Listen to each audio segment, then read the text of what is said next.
It's a celebration of all things Grenadian. Showcase Grenada Exhibition 2026, Sunday, April 12th, 1 p.m. to midnight. Any chances see I get, I go in Grenada. Presented by the Grenada Independence Planning Committee in collaboration with the Consulate General of Grenada in Toronto. Hosted by Fatman George. This exciting event features live performances from renowned artists like Talpri. Welcome to the Job Nation. It's not your imagination. And Alma Boy, alongside other various artists: Kenny C, Michael Brown, PJP, 473 OD, Leon Spice, Hudson George, Corey Ross, and Tessa Ann. It's happening at the JCA, 995 Arrow Road, North York, Ontario. Indulge your taste buds with authentic Grenadian food, including the famous oil down, fresh produce, spices, and more. Enjoy thrilling entertainment from steel pan music, drumming, dancing by the Spice Isle dancers, and traditional mass performances like shotney, plus poetry and comedy. Families are welcome. There are plenty of activities for children to enjoy. Explore booths from local vendors and learn about tourism, investment, and trade opportunities in Grenada. It's only $10 for adults. Children 12 and up, $5. Children under 12, absolutely free. This event is made possible by our sponsors: the Grenada Tourism Authority, Sheridan Cyrus Dentistry, the Caribbean Camera, Six Senses Lasajet, Kalinago Beach Resort, Lux Modern Residential Living, HBBS Auto and Equipment Leasing, Gem FM, Mr. Lawnmower, and Ride Go. Don't miss out on this vibrant cultural showcase. Mark your calendars and join us for a day filled with joy, culture, and community at Showcase Grenada Exhibition 2026. Everything Grenadian. On Saturday, May 16th, Brooklyn will come alive with live acoustic performances from some of Grenada's top local acts, setting the stage for an evening that celebrates culture, cuisine, and community. Set in an atmosphere of refined elegance, guests will enjoy a curated Caribbean culinary experience. The evening will also feature a special keynote address by the Honorable Dickon Mitchell, Prime Minister of Grenada. This premier fundraising affair promises an unforgettable experience where flavor, music, and purpose come together for a truly meaningful evening. Tickets are available now on GoToFate and Eventbrite. Secure yours early and be part of an extraordinary night. Spice Indulgence, an evening of heritage, connection, and impact. Hello.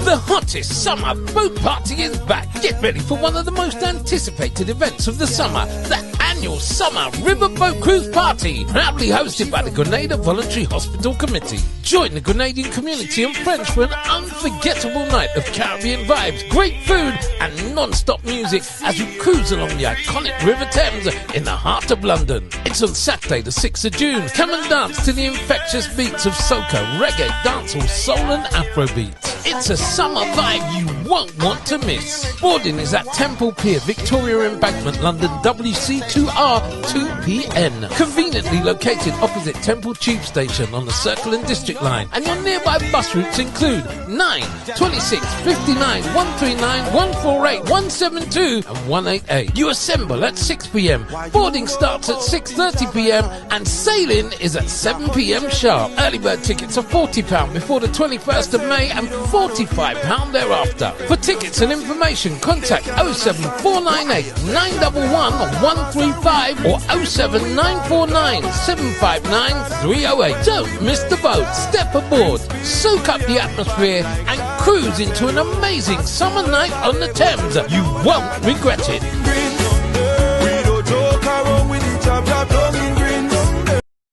Montreal, prepare for an exquisite evening of insight and elegance.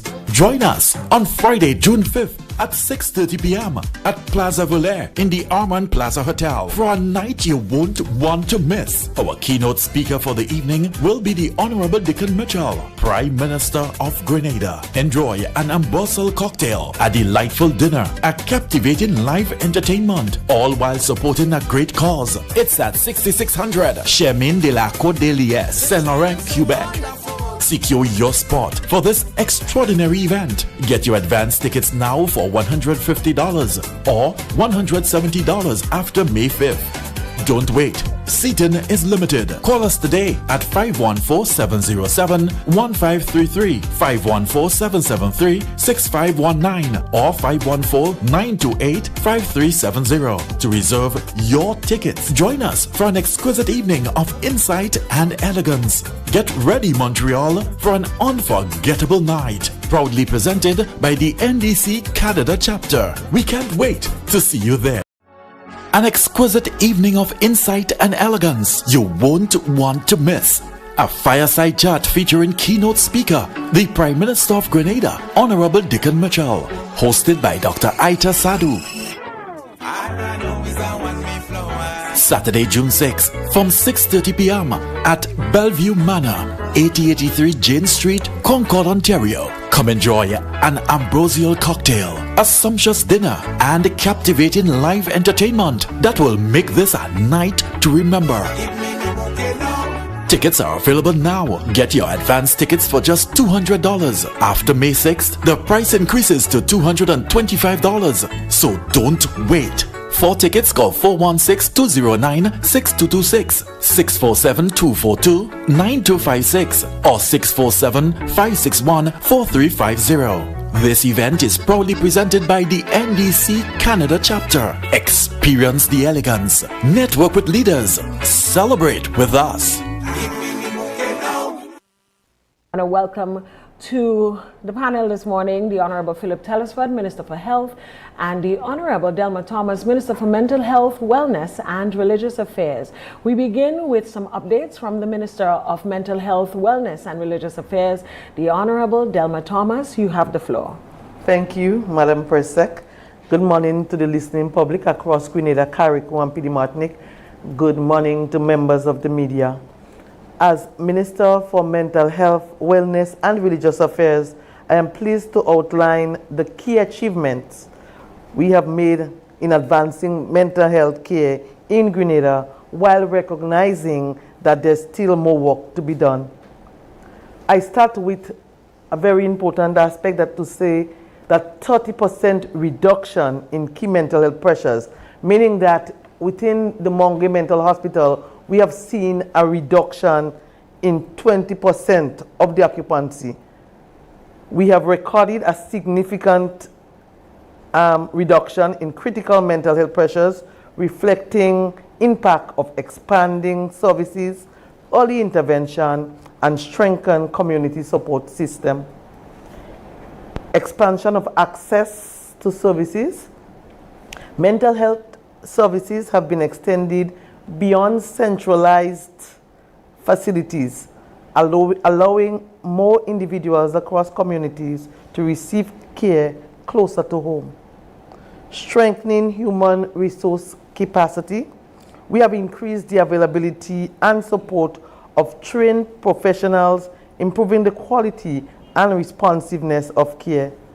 Community-based outreach program, targeted initiative and partnership have been rolled out to engage communities directly and provide early support and intervention. Public education and awareness.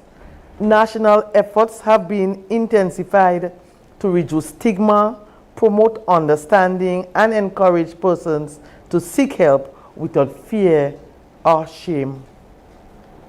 Improved interagency coordination. Greater collaboration among ministries, departments, and stakeholders has enhanced services delivery and continuity of care. Enhanced service delivery systems. Systems and processes have been strengthened to ensure more efficient, timely, and people-centered care. Shift towards community-based care. We have made deliberate progress in moving away from institutionalized only care to a more inclusive, community-driven approach. And we do have teams in every parish going out on a daily basis. We have provided, and I want to thank the government for their assistance, we have provided a vehicle, and we are in the process of purchasing another vehicle that will assist us. So we are looking at a bus that will assist us, not only in going out in the community, but also taking some of those in the facility, outside of the facility, to church, to the beach and other things like that. Targeted community support initiative. Through direct outreach in communities such as Lafayette and Paradise, we have supported, sorry, that's a different issue there. Yeah.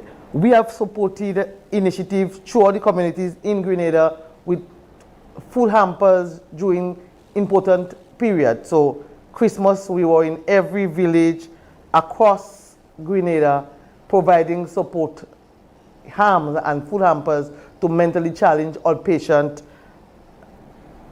persons. One of the key setbacks for us that I want to mention, something that we're working on and we were hoping that we already see start of construction, is the Marable Rehabilitation Center. We have, with some delays with infrastructure, the document was outside, and then I was told by the permanent secretary that they cited an error and had to recall it. But while coming in here this morning, I met the CTO who said that the document is going back outside today. So I am pleased that we are at that juncture, while not very happy because, I mean, based on what we're seeing, based on the care for people who are involved in drug abuse, we hope that that facility would have been quite advanced.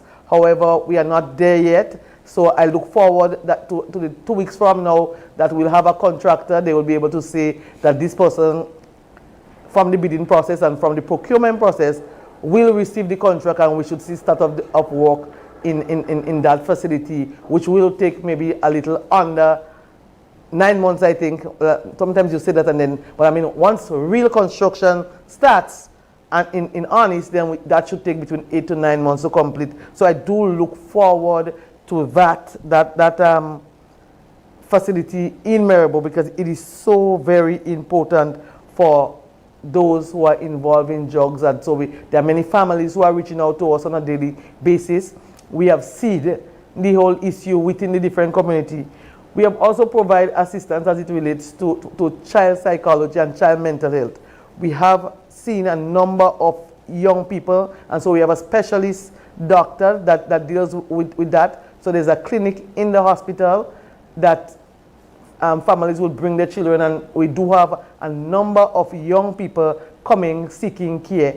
And so we'll continue as a government to provide all the assistance and also continue the issue of school, providing support in the school. Last year we had a competition among the school, a jingle competition, because we really want to end stigma and discrimination, because this is one of the things that is hindering people who need help from seeking it.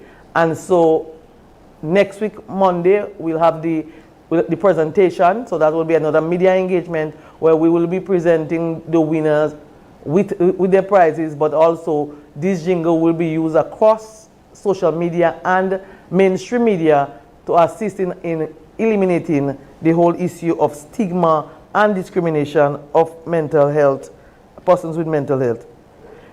I want to say that this achievement outlined reflect meaningful progress in prioritizing mental health as a national issue. And I want to thank the Prime Minister for his vision. You know, I recall when he made a decision to have a special ministry, there was some concern. And one of the officers who work in mental health, you know, she disclosed to me privately that, you know, when Prime Minister said that, I had some issues with it, and I did not see the reason for it. She said, but no, Minister, now I'm seeing, because of the impact we are making, and I'm seeing because so many other persons are coming in, because we do have a special office in Archibald Avenue where people feel is secure. We have staff members like Josh and the others who are confidential and who can provide the support to patients. And we are seeing not only elderly people seeking care, but we have youthful, some members of our youthful population. They feel compelled to call and say we need support. And so I want to thank the Prime Minister for his continued vision. So we recognizing economic stability and community support a critical component of the overall well-being of all of our citizens. So it's not just those who are not mentally challenged, but all our citizens. And so as a government, we'll continue to provide the support. However, we acknowledge that gaps still exist. We remain committed to building a stronger and more accessible and resilient mental health system. In Monge, a number of areas have been rehabilitated. So just recently we had 2 commercial machines to be able to wash and protect the clothes instead of having to go to the laundry in the hospital. We now have our own laundry. We have done some new washrooms, and we have been rehabilitating the facility there. We have done a whole complete new fencing of the facility, and working to improve the whole status. There's another aspect that we are finalizing, where you have a number of persons who need care. It's more than mental illness, because mental illness can be managed. If you get your medication and you're doing well, then you can go home. But what we have there, we have about 50 persons who are in the residence, so they are living there. And so we are working to separate them from the rest of those who come in and have to be going out, and to provide them with the necessary care and comfort that these elderly citizens need. So at present, we are working on a program that we will relate to the public when we are ready to launch that new program, where we provide real care for these 54. And in that real care, it means that on a daily basis, they will be able to get the medication, just like how we go to the community and ensure that families get theirs, because these people are abandoned by families, or in some instances, families are fearful of them being in the community, so they are kept there.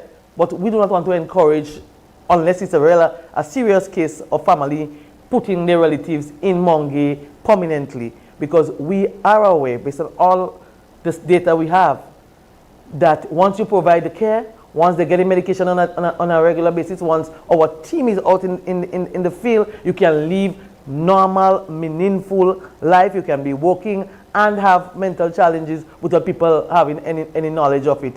So as a government and as a ministry, we'll continue to do what it takes.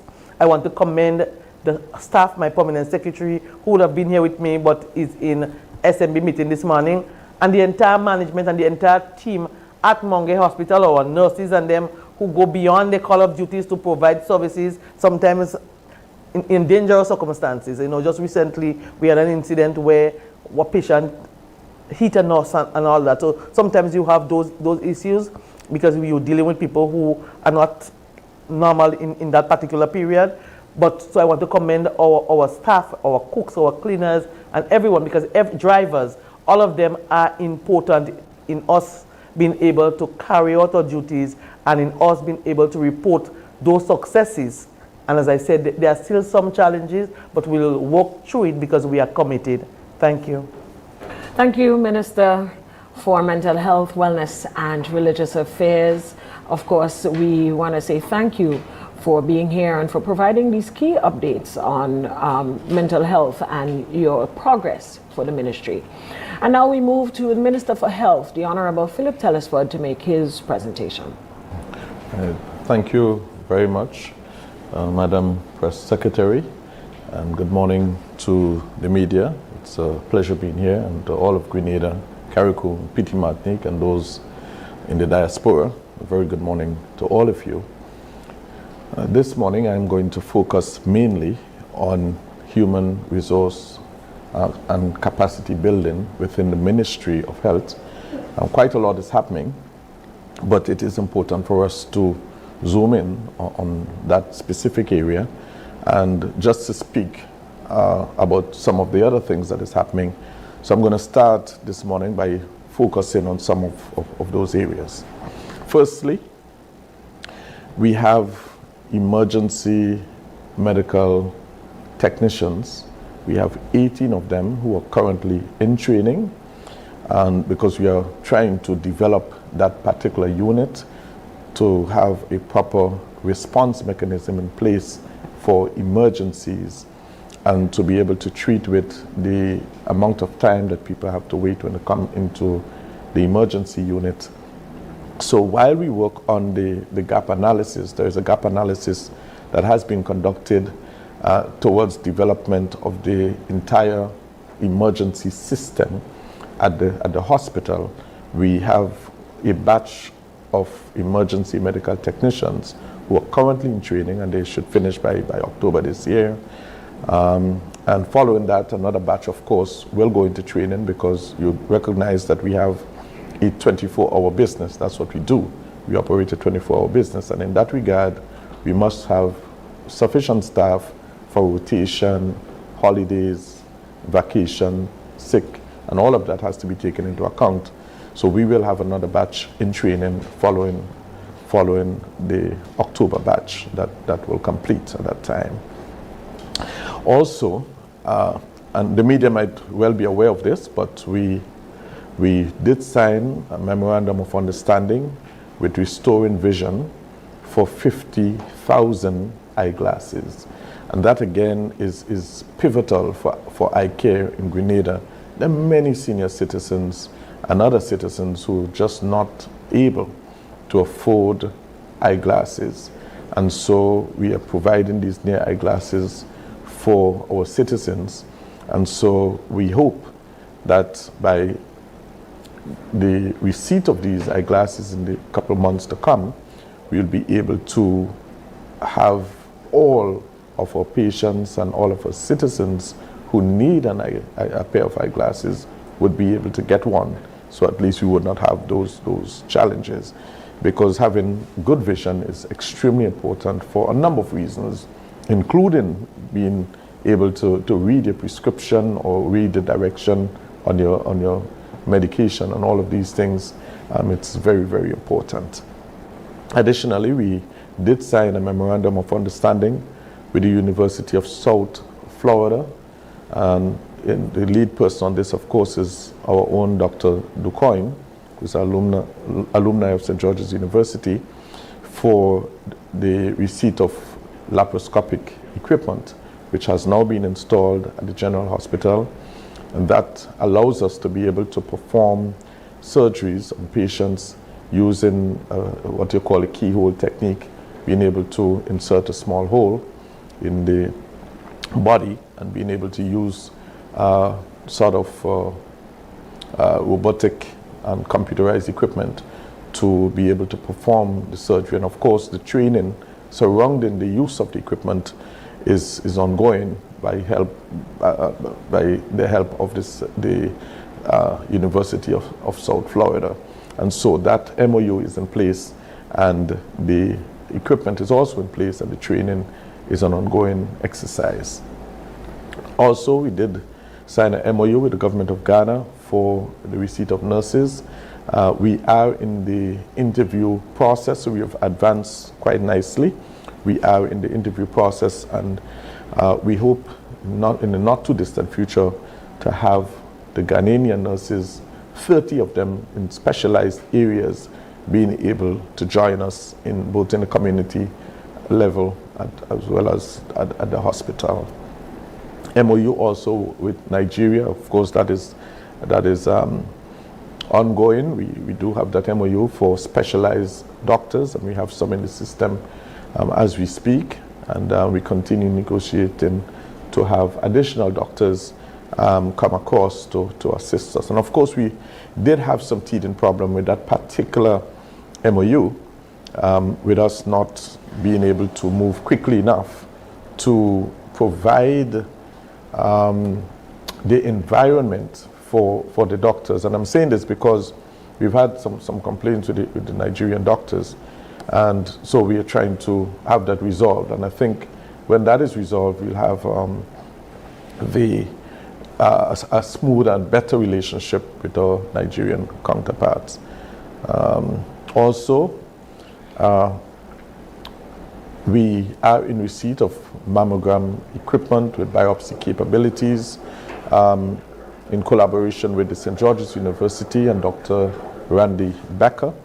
And that again provides us the opportunity to be able to provide mammogram service to females, and as well as males, but mainly to address the issue of breast cancer and all of these things for early detection and be able to respond much faster. And that is in play. And of course, there is training component always goes along with these, the insertion of these new equipment. And only yesterday, we did receive additional equipment, and this again is pivotal for the neonatal department. That's for the young babes, and so when they're born, we did receive what you call CPAP machines, and that is the machines that is put across the face to assist in breathing, and that is helping with the most vulnerable, during the most vulnerable stages of the development of infants. That is when sometimes we have the premature ones who come into this life early, and so they need assistance with breathing. And if you don't have the equipment, of course, sometimes they succumb. And so these equipment, they're timely and they are necessary and will really help to ease the burden on the hospital itself and to bring some joy to parents, to new parents. And so we are very happy to have received those equipment yesterday, and we continue the development, equipment and training. Again, every time we receive equipment, we receive the training that goes along with it to build capacity within the hospital. And these are very pivotal pieces. I'm also very happy to report that the government of Grenada has approved a scholarship for 6 doctors who currently work at our hospital, 6 doctors to specialize in key areas in Guyana and Jamaica, 100% scholarship to specialize. And for us, that is key at a cost of approximately $2 million. The training is going to be in our specialization in the following areas: OBGYN, or what you call obstetrics and gynecology, and psychiatry, radiology, internal medicine, and ENT, as well as pathology. And so these 6 doctors will be leaving soon to go off to specialize in government. Although they are on contract, we are making arrangements to have these doctors regularized to ensure that they have continuous service, so that no longer our specialist doctors, or doctors, sorry, when they're going to specialize normally, they used to have to resign their jobs and reapply, and sometimes it takes a long time to get back into the system. So that is not going to happen anymore. We are going to have these doctors regularized through the process. I don't think they will be regularized before they leave, but we are doing all the paperwork now to ensure that the service is not broken, so they do not have to resign. The pay will continue, the basic pay will continue, and we are funding 100% of the studies, of the tuition, and that will amount to just a little over $2 million for these 6 doctors who will specialize in these areas. I'm leaving for Guyana next week, and there I will have bilateral with the Minister for Health in Guyana, with a view to having our doctors be able to continue specializing in a number of key areas. I've already set up the meetings to have those meetings to discuss those key areas there in Guyana, and that will help us, of course, in our preparation for Project Polaris. And you would notice that I'm proudly wearing my Project Polaris pin, and that is to say that we are very calculative and very deliberate in the construction of the hospital. The training in these specialized area is key towards the outfitting of the hospital with Grenadian specialists. We are laying the foundation now. Over the next 5 years, you would recognize that we will continue to have our local sons and daughters going to specialize in key areas, not just our nurses and doctors, but also in other areas, in laboratory, in pharmacology, in biomedical areas, and so on and so on, nutrition and a number of different physiotherapy and a number of different areas that we have identified. We are going to have, over the next few years, you're going to see us having people go to specialize in these key areas, because we believe it is important that our people be given the opportunity to work in the new hospital and to be able to offer a high level of service matching any other hospital across the world. As a matter of fact, being able to surpass them. And we can do it. If we put our minds to do it, we can. And so also we have, I'm proud to report that we have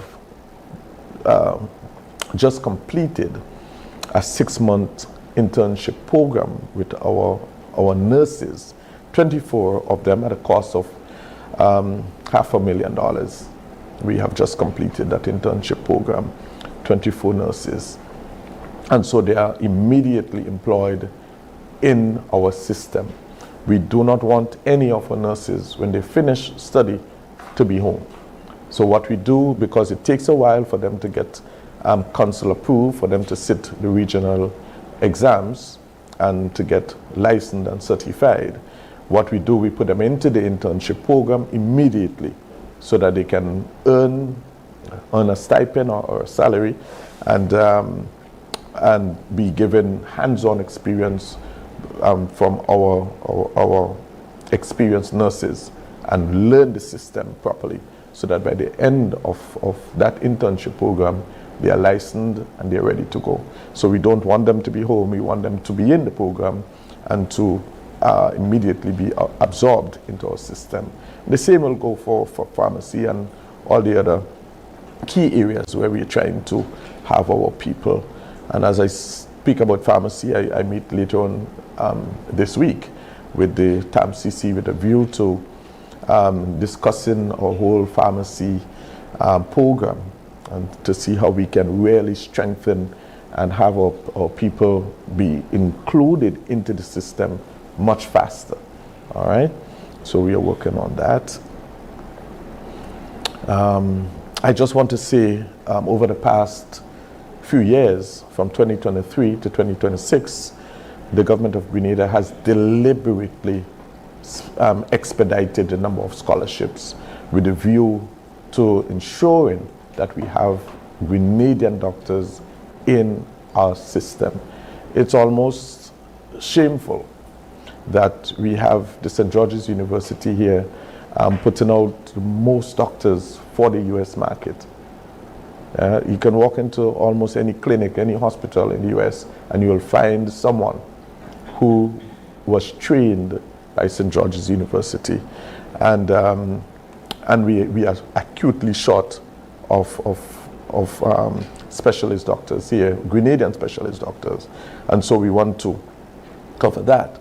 So from 2023 to 2026, I just want to give you some numbers here. We have provided 110 scholarships for, that's medical scholarships, costing $36.2 million at the St. George's University. That's 110 scholarships for medical scholarships, that is. And we have done 22 pre-med scholarships during that same period, 2023 to 2026, costing $684,000, 22 pre-med scholarships. Also, we have, and pre-med and med put together, that is 132 scholarships within the medical field, costing $36.8 million, of course. Nursing, we have done 58 scholarships, 58 nursing scholarships, costing $6.5 million during the same period, of course. And from 2018, it's just a little before time, to 2025, in terms of Cuban scholarships, we have done 12 Cuban scholarships at a cost of $3.96 million, and 2 dentistry scholarships during the same period, 2018 to 2025, $660,000.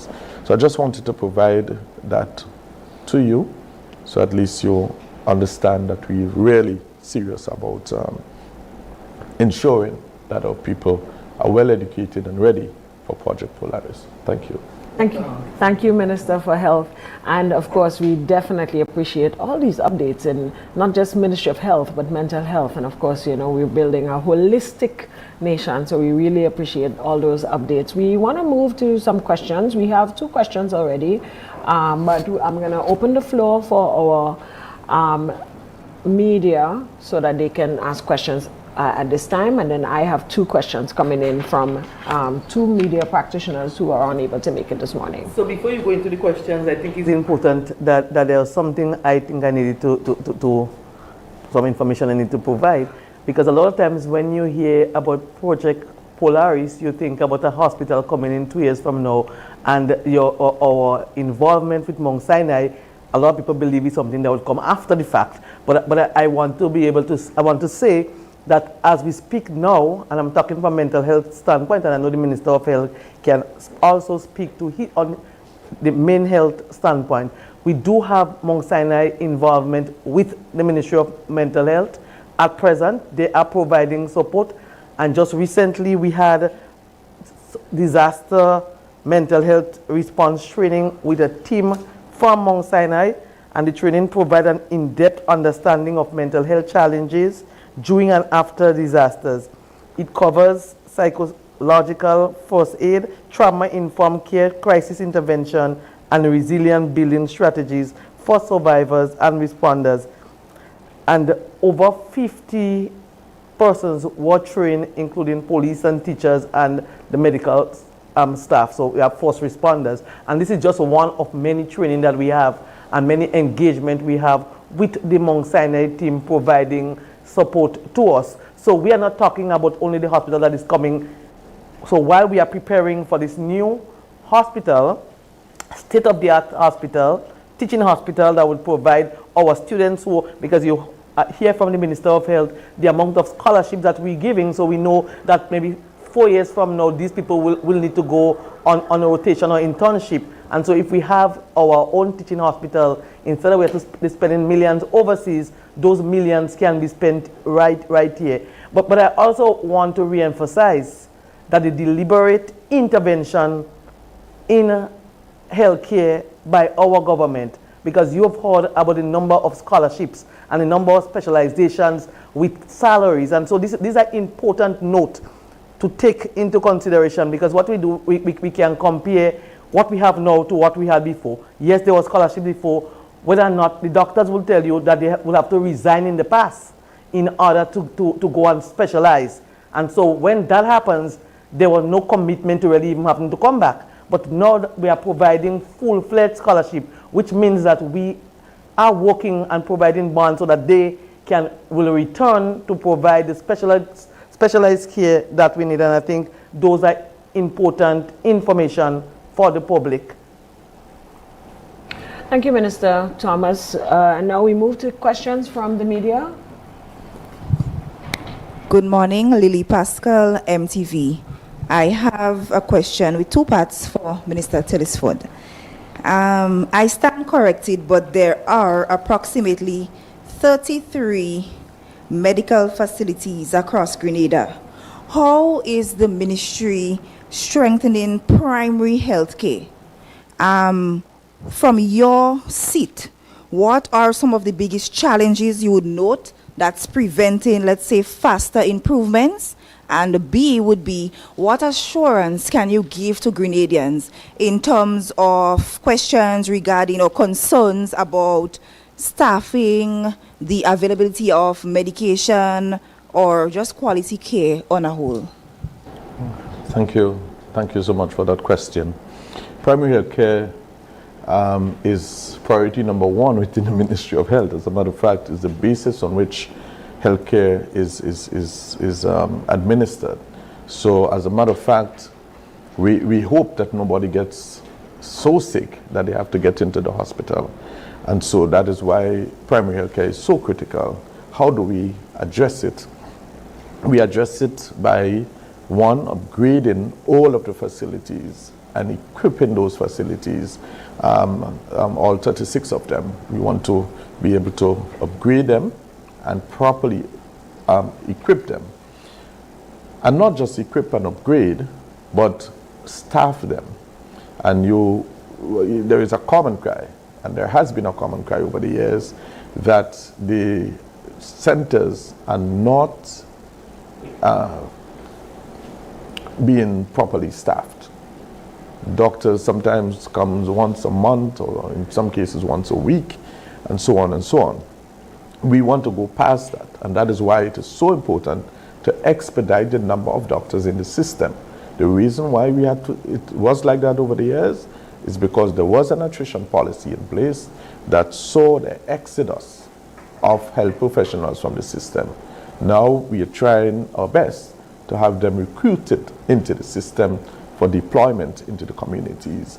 When we have the people in place, which is the medical professionals to offer the clinical service, the equipment to service the people, as well as the upgraded facilities, you'll find more people. And of course, we need to market primary health care much more.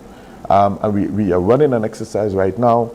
We're going to use 50 people over the next 5 years to assess the response, the body response towards treating with chronic illnesses by eating well and exercising regularly.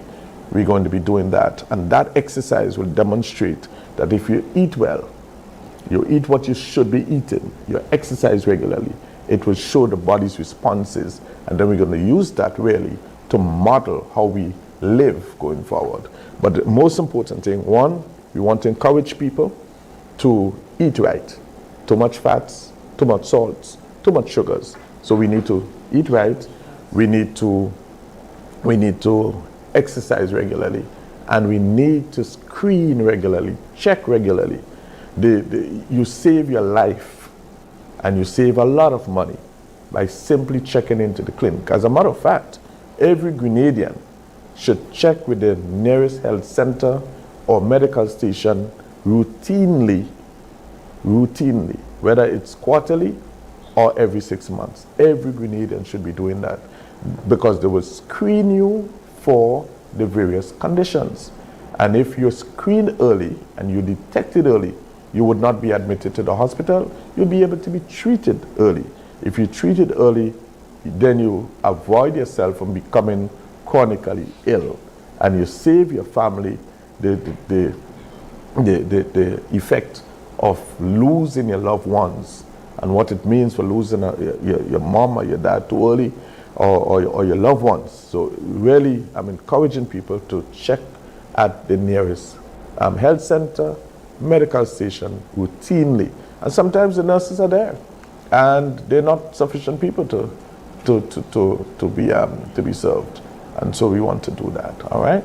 Thank you. To always, when it comes to preventative medicine, I want to join with Minister Telesford, because I think it is important for us as leaders to always state the importance of watching what you eat, the importance of doing less fries, the importance of even doing less carbs, because I believe in the Caribbean region, and specifically Grenada, when we think about our plates, it's filled with the starchy foods and a little bit of salad and then a little bit of meat. But it is important that your plate is filled with the colorful foods. So your carrots, cabbage and beets and lettuce, all the vegetables, these are the important aspect for your plate, and the starches should be less, because the truth is exercise is so very important. But you could exercise as much as you want, but if you're taking in all this amount of carbs, but then you're exercising, then it means that you'll have excess weight sometimes that you do not want. And the truth is not only food that causes excess weight, there are other stressors, other medical conditions that cause people to maybe have extra weight at times. But as leaders, I think we have a responsibility to be able to consistently tell people that we weren't made to sit in a room like we are here now. We were made to move. And the very fact that we have to sit in a room, we must make time for ourselves. Because you see, if you do not make time for yourself, then you cannot do any other thing. So even me as the minister, if I do not make time for me to be able to exercise and do things at a daily basis, then my quality of life would be an issue, and therefore my ability to serve the wider population will be inhibited. And so that goes for every human being. So I always like to re-emphasize the importance of moving daily. And sometimes you don't have all the time, an hour, 2 hours, but every movement is important. So we urge the population to move, because you see, those are what you need to prevent. A lot of the issues that people are confronted with people these days, they can be prevented by movement and eating correctly. Thank you, Minister. You sound like a doctor there. And I want to infuse drink water. It is Water Wednesdays. Just a reminder, make sure you get your water in for the day. Lily, another question? The same question. I'm just elaborating just a little. Thank you very much for the very informative responses that is. We appreciate the ministry outlining and reiterating the importance of primary health care. And we also heard the vision that the ministry has, but I think we slightly bypassed the middle part of the question that asked for if there is any challenge that you can outline now that is hindering the vision being implemented, or the, should I say, fast implementation of the vision. Yeah? Okay, sorry. I really thought I had answered that one when I spoke about the attrition policy that was in place. Really and truly, health is never a quick fix, because it takes sometime between 7 to 10 years, depends on the program, to actually train a doctor, to have them being able to specialize and to be in the system. And the same for nurses. So it's a period of time. You have to develop the capacity to be able to have our nurses and doctors in the system. That's our biggest challenge. We do not have sufficient staff to be able to serve. And of course, another challenge was the condition of the facilities, which are under renovation. So those are the two major challenges. Sherry and Noel, GIS. Minister, you mentioned a number of important updates and issues that stood out. But I want to ask a question for further elaboration on the 6 doctors. You said 100% scholarship, specialized Guyana and Jamaica. We know there is always the clarion call for more health practitioners. What is the plan to replace those 6 doctors? Because you said that they will be departing soon, to ensure that we doesn't end up in a situation where we don't want to be. Let's put it that way. That's a kind of question. Because, of course, as I said, it takes time to get a doctor in. But we continue to negotiate with our partners, our friendly governments.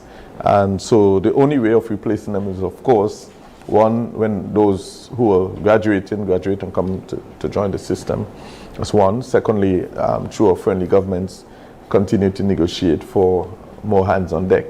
And we have been able to successfully do so, and we continue to do that. We are in conversation with other governments who are not mentioned here for doctors to land in the system. But of course, unless the MOU and so is signed and we have an agreement that is going to happen, it will be premature of me to speak. But we continue to lobby for more hands on deck, for equipment, for whatever support we can get. We always are there asking for things, and that's why you'd see from time to time you have these key injections of equipment and here and there and MOU signing. That's because when we go to international meetings and gatherings, we do a sidebar, we have our sideline meetings, and we do make our requests. Yes. Okay. Another important mention you make is your negotiations. I think it was with the Nigerian doctors and so. Yes. So how soon would we see a close to that before I go to Minister Delma? Well, I mean, it is something that Cabinet had to approve, and Cabinet has already approved it. So it's just a matter of implementing. And so we are in the process of having it implemented as we speak. Yeah. So just for me as minister, I mean, I have all my stuff listed in chronological order. So I always follow up every week on every detail that needs to be followed up on. So we're working on it. So, Minister, that's good news. So it means that the 6 doctors that's going, there will be the replacement. Very well. Minister Thomas, can you just elaborate a little more for us on the community-based outreach program that you spoke of? Like, how often is it done, how effective it is, and so, because you mentioned about a reduction, which is welcoming news. So what we have daily, we have a team, one person, or the team for parish, they go out to the field on a daily basis. However, there's the community clinic that is once a month. So yes, they go out into the community at your home, meet the patients where they are, see, and we go beyond just providing the medication and the psychological support. But as I identified that in recent times when we see need for food and all that, from the ministry standpoint, we also do provide that. We provide additional assistance. We work with the Ministry of Housing in instances where we realize that you need house repair and all that. So it's a daily process. The process is daily in the community, but as I said, there is this clinic in every parish that is once a month. Finally, for me, the 54 patients that you say, well, I shouldn't call them patients anymore, the 54 residents at the hospital, is it that there is absolutely no record of family, or? Well, in some instances, you have family. Some of them are living there for over 30 plus years, so that's the home they know. So even if you have family, just put ourselves in their position. You living in a facility for 30, 40 years, even if you have some daughter or somebody come from Norway, it's like stranger, because especially if they have not been visiting you, it will be like a complete stranger, and that will cause them to maybe pass away faster, in their old age, because most of them are in advanced age. And so we are putting the plan in place so that we provide the necessary support, because in those instances, many of them, there are no family who come forward to see them. Not in all the cases, but the majority of those cases that I'm talking about, those elderly citizens who are living there, they do not have families coming looking for them, and therefore the only family they know is the family of the Monge Mental Hospital. And so we know as a government, we do have that responsibility to provide the support. There was a man who's there since maybe in his 20s, and a lady as well, and now they're in the 70s. So that alone tells you what we're dealing with. Thank you. I have a few more questions, and then we can wrap up for this morning. The first question is for Honorable Delma Thomas. Co-op bank donation for the Carlton home. Could you give us an update on that? And can you also speak to the consultation on mental health and suicide prevention policy? Okay, so I welcome that question on the co-op bank, because I think maybe a couple months ago I see someone said that we received the money, so what we do with it. But the co-op bank donation of over $500,000, they raised that over a period of time, and we want to commend them for that dedication in going out year after year in the pump it up work to raise that money. But when they raised that money, they had a specific objective.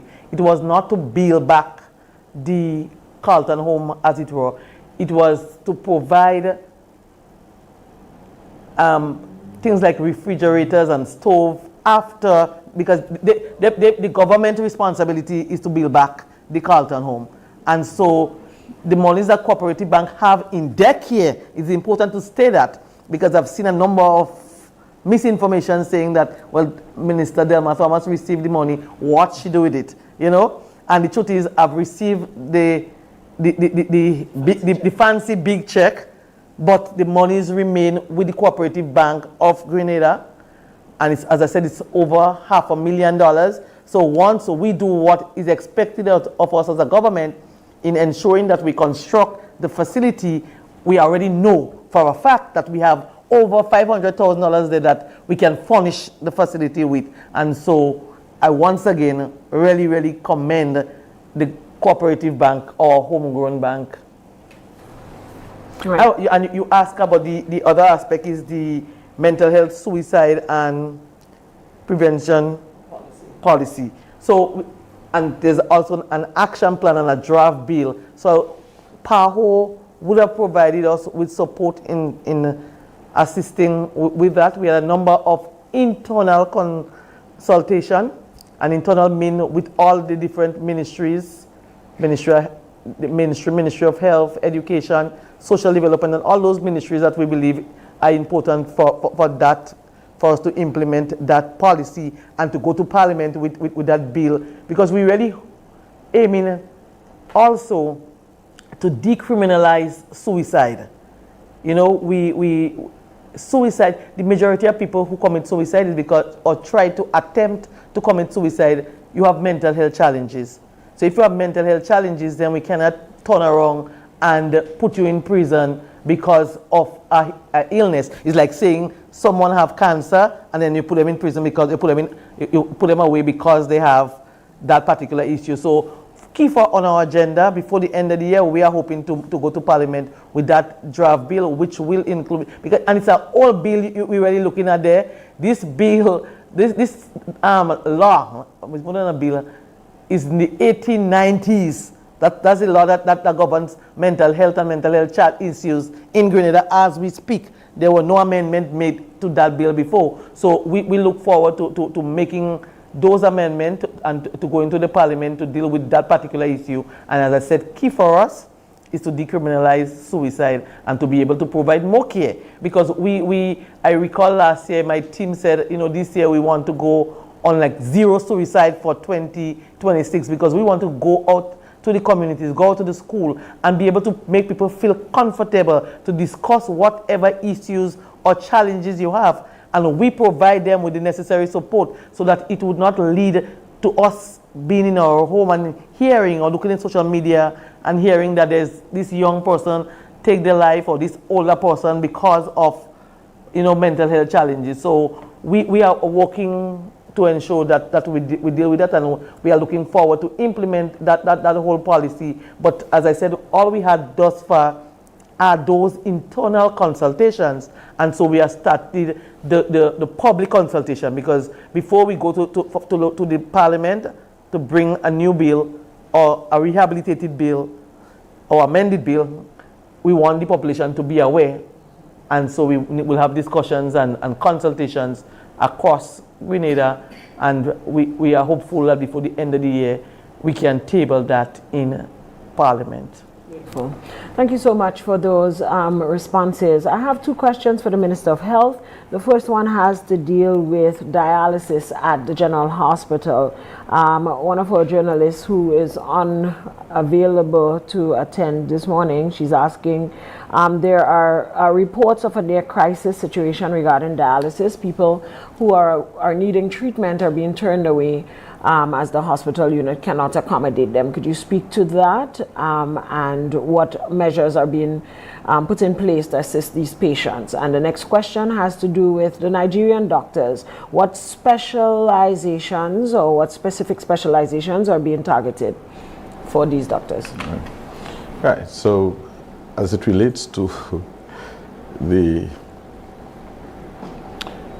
nephrology department, there is no such crisis that is looming at the hospital.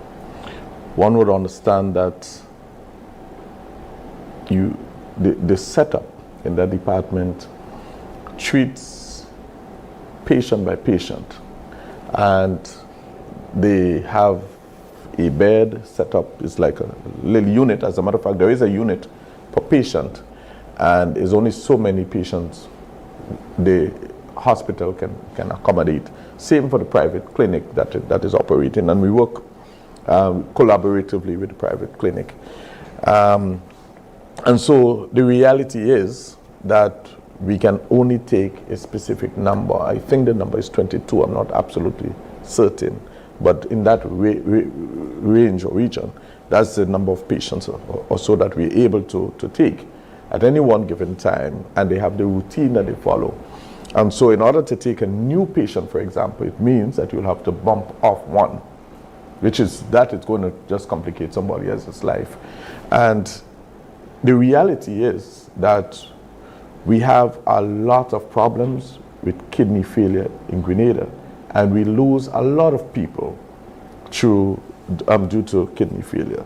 And again, the challenge that we face, the root cause, is that people are not getting checked early enough.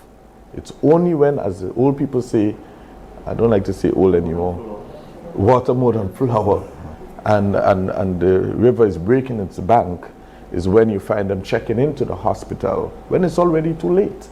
And so we need to get screened early so that you can get treated early and live a more or less a normal life. When it gets to the stage that you have to be dialyzed regularly so many times per week, it's already too late, right? And of course, we try our best with our patients, but it is a real challenge that we can only serve so many, right? And the sugars and the salts, it's putting so much pressure on the limit of not taking water into your system, not flushing your system continuously, is creating this problem. And as a result of that, we have the kidney failures. The kidney just cannot cope with all of these things that we put into it, because that is what cleans your system, right? Your kidney. So you need it. And so we are calling upon our people to understand that we need to screen early, check regularly, and avoid these complications. And that is, again, another reason why we have to expand the services that we offer, right? And, you know, healthcare is costly, very costly. Dialysis is an extremely costly thing, right? And so the National Health Insurance, which we are not able to deal with today, is also another aspect of helping us to cope with so many of these challenges. But I want to continue to sound that warning to us that we need to get screened early. Go into your nearest clinic, get checked. When there is a screening that is available, sometimes we move from village to village doing these screening, sponsored by different organizations, and so go get screened, go get checked out. Don't feel ashamed. This is your body. You need to take care of it. All right, and if we do that, I think it's really going to help us to fight these non-communicable diseases. And we have a policy that we're working on, and the policy really, the bottom line about all of this is what we eat, how regular we exercise, and how regular we screen. And we try to ensure that we provide the facilities to you, and that is why we're doing all the upgrades and so many things, so that we make it easier for you. And I think maybe one of the things that we have been discussing is that how do we remodel our facility, the primary healthcare facilities, to not be seen as a clinic in that way, the regular clinic, but one where you could go in and sit down and consult with your doctor or your nurse and reason and discuss and get information on how you can live differently. Maybe we need to really implement that policy so that people do not continue to use the taboo of going in to screen for breast cancer, or going in to screen for HIV or something of the sort, or mental issues, where you should be able to walk into a clinic any day and treat with mental health, or treat with cancer, or treat with anything else without being treated as if you yourself are committing a crime. Go get checked regularly. Thank you. All right, thank you so much, Minister. There are two final questions. Nigerian issue. There are a number of different areas. Of course, nephrology is one, pathology is another. Almost every area you can talk about, there is a need, because you have to remember that people retire, and we are also working towards Project Polaris. So we need cardiologists, we need, you name it, in almost every area. But it's what is available in the countries, what they have, versus what we need. All right, so we're working on that. So it's, I don't think it's any hard and fast rule as to we're looking for nephrologists or we're looking for pathologists at this time. But it's based on what they can offer us versus what we, so that's how we're working it through. Okay. Thank you. There is two final questions here, and then we'll wrap up for this morning. Question for Minister for Health regarding primary health care. How many of our satellite medical stations have full-time medical doctors or nurses? And if not, how soon do we plan to increase the number? Yes, and then there's a question about statutorization, so maybe in your wrap-up you could talk about that and talk about how our present healthcare providers are responding to statutorization. So when we get our new doctors who come on stream, every year we get a batch of doctors, and let people understand, the doctors have to make money too. In the government system, they don't make that much money, right? And we need to understand that. And not only that, our professionals in the system are heavily attacked and criticized on the social media platforms. And so we try to see how we can get all of those things changed, because I mean, you have to, if somebody dies or something and people talk, they say all sorts of things. And it doesn't help the system.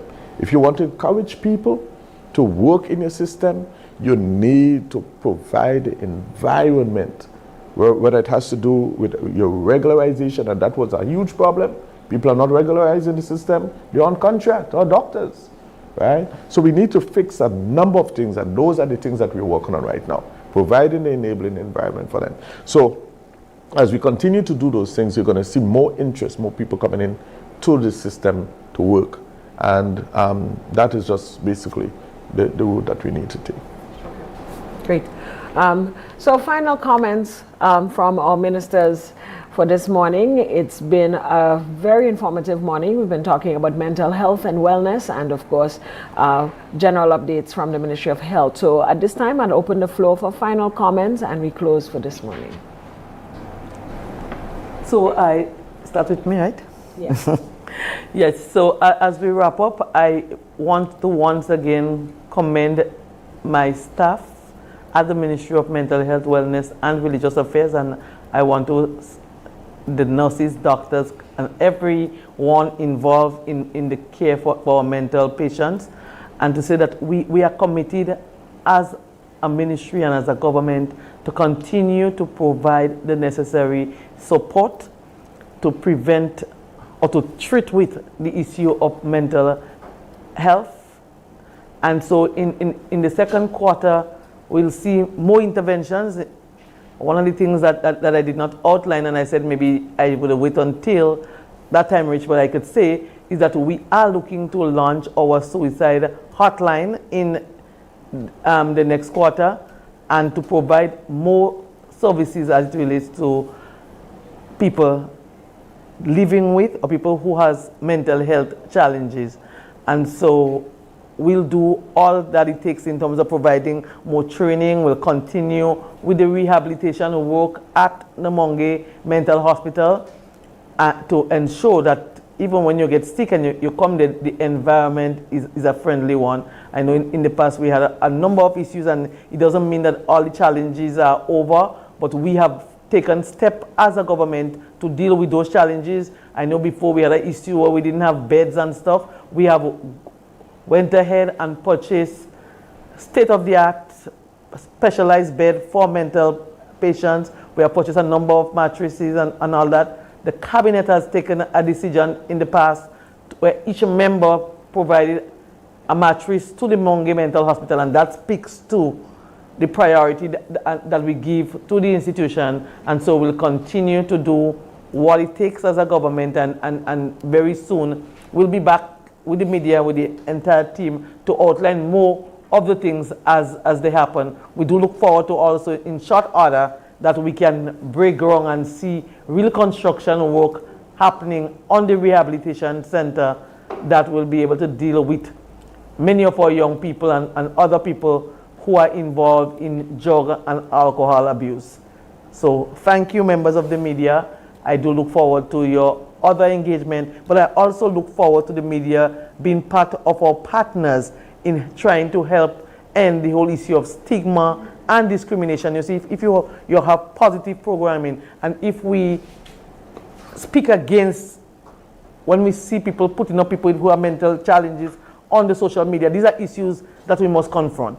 These are issues that the population must say it is wrong and should not be done instead of resharing. So we should not share, but what we should do is to chastise the people who are sharing those information so that the whole issue of mental health challenges will be dealt with and people will take us seriously. Thank you. Thank you, Minister Delma Thomas. And now we move to the Honorable Philip Telesford, Minister for Health, for his closing remarks. Thank you again, Press Secretary. And I want to firstly say how happy am I to be invited to this press conference, Madam Press Secretary and my dear Minister colleague, Thomas, sitting next to you was an honor. All right, I just want to pop in rather quickly to say that next week, we're going to have dental services available in St. Patrick. Smiles GPC will be in the area providing service to the public. So I want to ask the public to look for it and to be part of it. Last year they did hundreds of interventions, and so we are looking to receiving that many services this year. Also, statutorization, as we continue to work towards the statutorization of the health facilities, the hospitals, we just want to let you know that on the 28th, Tuesday the 28th of April at 6 p.m., the statutorization committee will be at the St. Andrew's Methodist School for a consultation with people in the area of St. Andrew. That's the St. Andrew's Methodist School, 6 p.m. on Tuesday the 28th of April.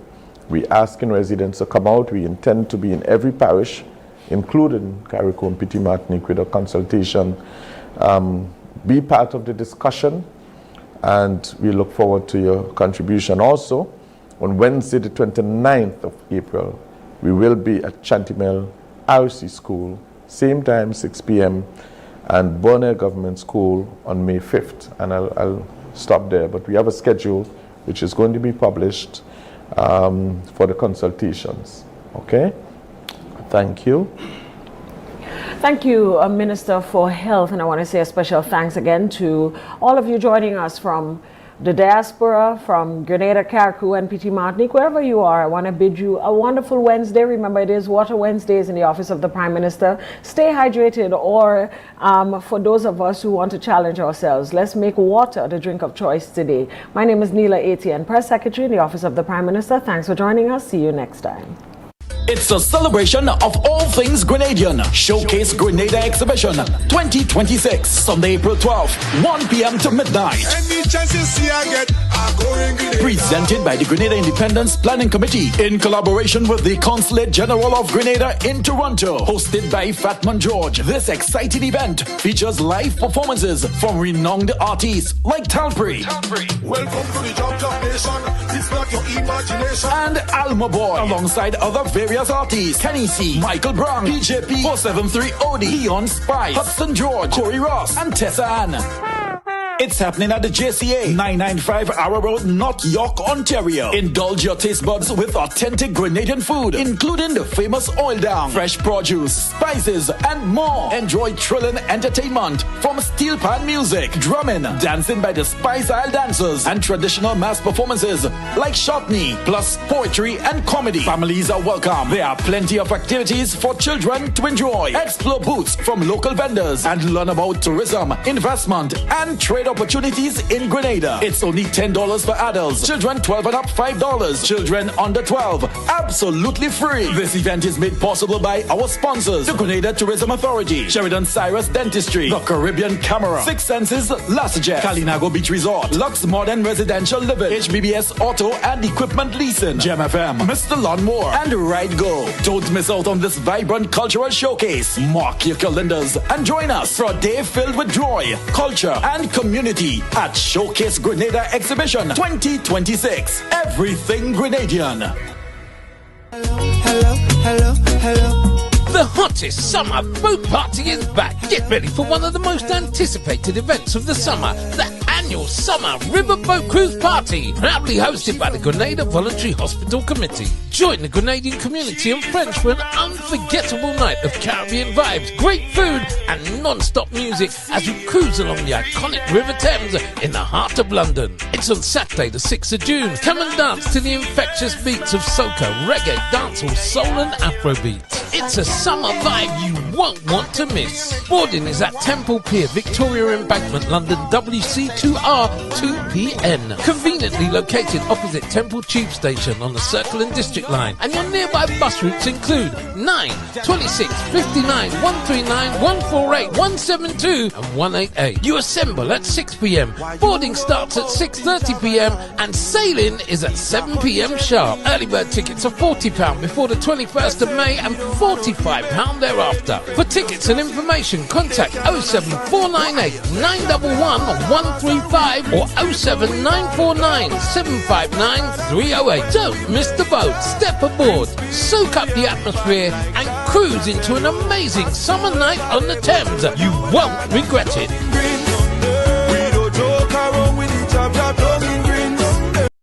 Montreal, prepare for an exquisite evening of insight and elegance. Join us on Friday, June 5th at 6:30 p.m. at Plaza Volaire in the Armand Plaza Hotel for a night you won't want to miss. Our keynote speaker for the evening will be the Honorable Dickon Mitchell, Prime Minister of Grenada. Enjoy an ambossal cocktail, a delightful dinner, a captivating live entertainment, all while supporting a great cause. It's at 6600 Chemin de la Côte de Liesse, Saint-Laurent, Quebec. Secure your spot for this extraordinary event. Get your advance tickets now for $150 or $170 after May 5th. Don't wait. Seating is limited. Call us today at 514-707-1533, 514-773-6519 or 514-928-5370 to reserve your tickets. Join us for an exquisite evening of insight and elegance. Get ready, Montreal, for an unforgettable night. Proudly presented by the NDC Canada chapter. We can't wait to see you there. An exquisite evening of insight and elegance you won't want to miss. A fireside chat featuring keynote speaker, the Prime Minister of Grenada, Honorable Dickon Mitchell, hosted by Dr. Aita Sadhu. Saturday, June 6th from 6:30 p.m. at Bellevue Manor, 8083 Jane Street, Concord, Ontario. Come enjoy an ambrosial cocktail, a sumptuous dinner, and captivating live entertainment that will make this a night to remember. Tickets are available now. Get your advance tickets for just $200. After May 6th, the price increases to $225. So don't wait. For tickets, call 416-209-6226, 647-242-9256 or 647-561-4350. This event is proudly presented by the NDC Canada chapter. Experience the elegance. Network with leaders. Celebrate with us.